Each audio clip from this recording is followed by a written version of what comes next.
Assalamualaikum warahmatullahi wabarakatuh. Om Swastiastu, salam harmoni. Perkenalkan, kami dari kelompok 6. Di sini kami akan mempresentasikan hasil kerja kami mengenai sistem pendidikan nasional. Sebelum itu, perkenalkan terlebih dahulu, nama saya Fatimatu Zahra, nomor absen 20, dan dua rekan saya. Yang pertama yang bernama Kade Ayu Novia Ashari, nomor absen 5, dan yang terakhir Ana Agung Ayu Kris Widiawati, nomor absen 21. Di sini kami akan membahas mengenai sistem pendidikan nasional dibagi dengan 3 subbab. Yang pertama, kita akan menjelaskan dulu mengenai apa itu sistem pendidikan nasional menurut Undang-Undang Nomor 20 Tahun 2003. Dan yang kedua, kita akan membahas mengenai bagaimana sih sistem pendidikan pada masa pandemi seperti ini.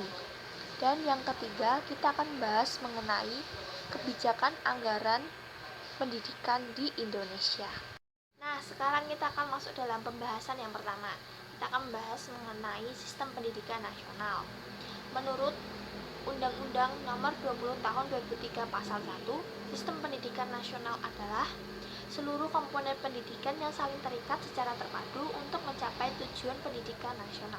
Jadi, sistem pendidikan nasional ini adalah suatu bagian dari pendidikan, bagian-bagian pendidikan yang saling terikat untuk mencapai suatu tujuan dari pendidikan nasional. Dan di dalam pasal 2 juga memuat bahwa sistem pendidikan nasional ini berlandaskan oleh Undang-Undang tahun 1945 dan Pancasila. Jadi dalam pelaksanaan dari sistem pendidikan nasional ini tentunya harus berdasarkan dengan Pancasila dan Undang-Undang tahun 1945.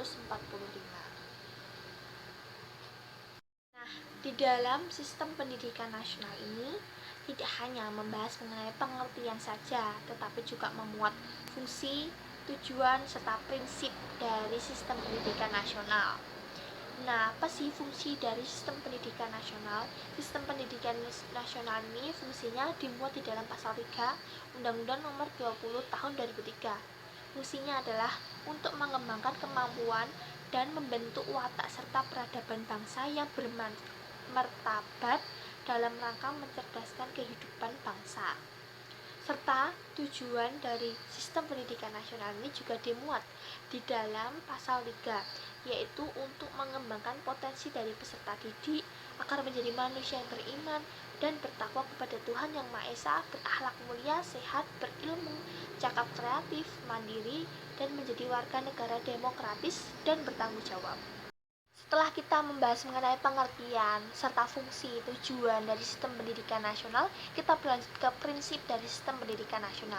Prinsip ini dimuat di dalam Undang-Undang Nomor 20 Tahun 2003 Pasal 4. Yang pertama, dalam penyelenggaraannya haruslah berkeadilan, tanpa diskriminatif, dan secara demokratis, dan dengan nilai keagamaan, kultural, dan kemajemukan bangsa. Yang kedua, harus sebagai kesatuan yang sistematik dan sistem terbuka dan multimakna. Yang ketiga, harusnya proses pembudayaan dan pemberdayaan peserta didik berlangsung sepanjang hayat.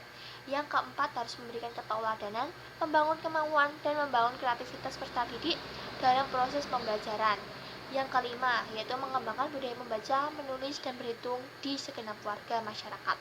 Yang keenam, yaitu dengan memberdayakan semua komponen masyarakat melalui peran serta dalam penyelenggaraan dan pengendalian mutu layanan pendidikan.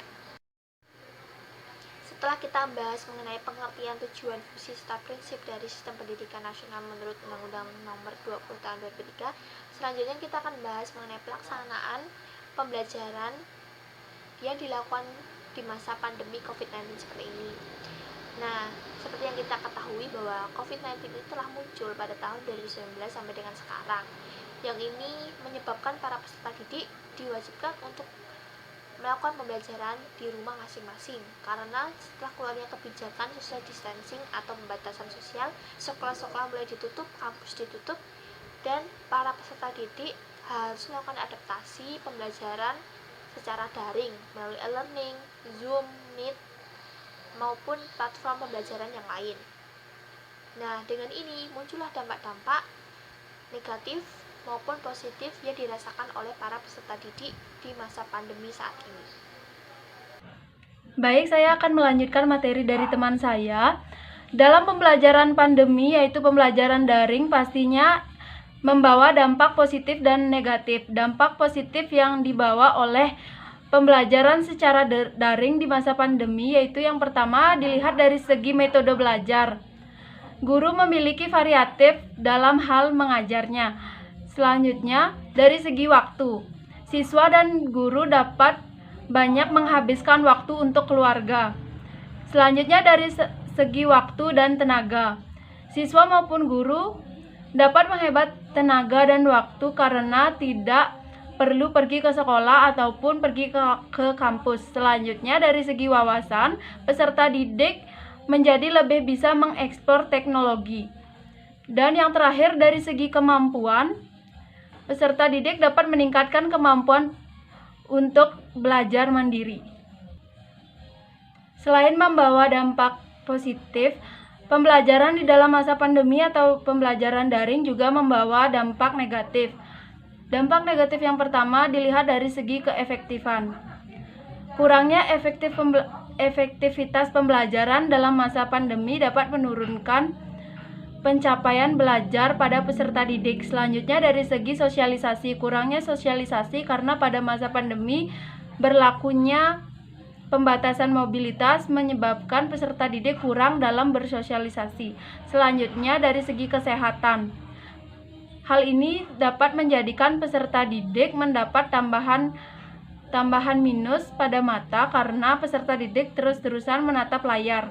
Selanjutnya, dari segi pemerataan pembelajaran, terhambatnya pembelajaran yang disebabkan oleh gangguan internet, gangguan sinyal, dan lain sebagainya. Selanjutnya, dari sisi psikologi, yaitu dari sisi yang terakhir, hal ini dapat menyebabkan peserta didik merasa jenuh dan merasa stres melakukan pembelajaran daring. Anggaran pada dasarnya terdiri dari pemasukan dan pengeluaran. Pemasukan pada pendidikan ditentukan oleh sumber dana yang didapatkan oleh lembaga, sedangkan pengeluaran ditentukan oleh alokasi penggunaan dana untuk kepentingan pendidikan.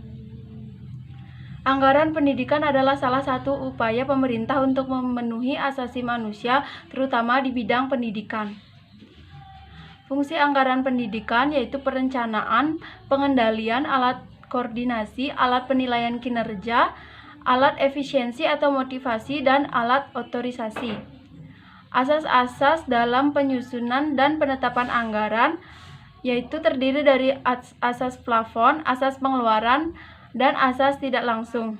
Bentuk-bentuk anggaran pendidikan terdiri dari anggaran butir per butir, anggaran program, dan anggaran berdasarkan hasil. Adapun fungsi-fungsi dari anggaran kependidikan yaitu yang pertama, perencanaan untuk mengetahui arah kebijakan sesuai dengan anggaran yang tersedia.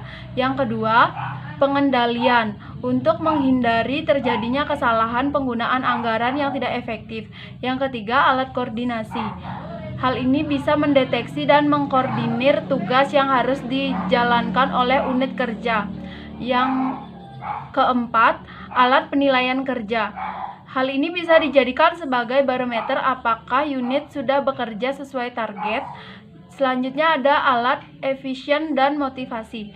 Dapat menjadikan anggaran bekerja secara efisien dan ketetapan anggaran dapat menjadi motivasi para pekerja. Selanjutnya ada alat otorisasi. Hal ini dapat mengestimasi anggaran yang dibutuhkan secara ideal sehingga mudah dibelanjakan dan dipertanggungjawabkan. Materi selanjutnya akan dilanjutkan oleh teman saya. Selanjutnya, saya akan membahas mengenai asas-asas dalam penyusunan dan penetapan anggaran pendidikan. Jadi, dalam penyusunan anggaran pendidikan, ada beberapa kaidah yang menjadi dasar untuk mengambil tindakan atau langkah-langkah antisipatif agar tidak terjadi penyelewengan anggaran pendidikan.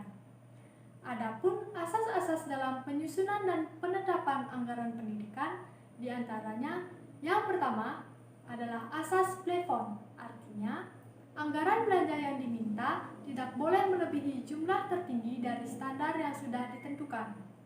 Yang kedua yaitu asas pengeluaran berdasarkan mata anggaran, yang berarti bahwa pengeluaran pembelanjaan harus berdasarkan mata anggaran yang telah ditetapkan. Dan yang ketiga yaitu asas tidak langsung, yaitu ketentuan bahwa setiap penerimaan uang tidak boleh digunakan langsung untuk keperluan pengeluaran. Selanjutnya yaitu bentuk-bentuk anggaran pendidikan. Bentuk yang pertama yaitu anggaran butir per butir. Dalam bentuk ini, setiap pengeluaran dikelompokkan berdasarkan kategori-kategorinya.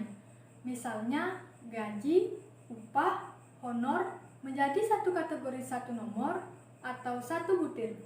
Kemudian, bentuk yang kedua yaitu anggaran berdasarkan hasil, yaitu bentuk anggaran yang menekankan hasil kerja, layanan, atau fisik yang dibuat dan bukan pada keterperincian dari suatu alokasi anggaran.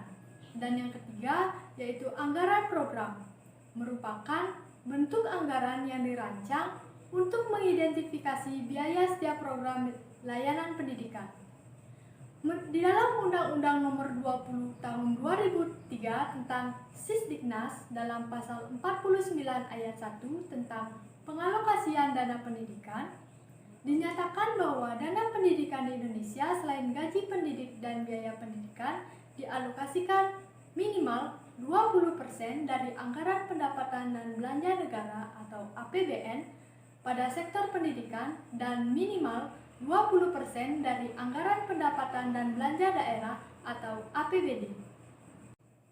Kesimpulan dari materi ini adalah sistem pendidikan nasional merupakan seluruh komponen pendidikan yang saling terkait secara terpadu untuk mencapai tujuan pendidikan nasional. Undang-Undang Nomor 20 Tahun 2003 tentang Sistem Pendidikan Nasional merupakan undang-undang yang mengatur tentang sistem pendidikan di Indonesia. Pendidikan nasional dilaksanakan berdasarkan atas Pancasila dan Undang-Undang Dasar 1945. Pada masa pandemi ini, sistem pembelajaran di Indonesia dilakukan secara daring yang mengharuskan para pelajar maupun pengajar untuk beradaptasi dengan mengubah pola berpikir dan pola belajar sehingga tujuan dari pendidikan itu dapat tercapai.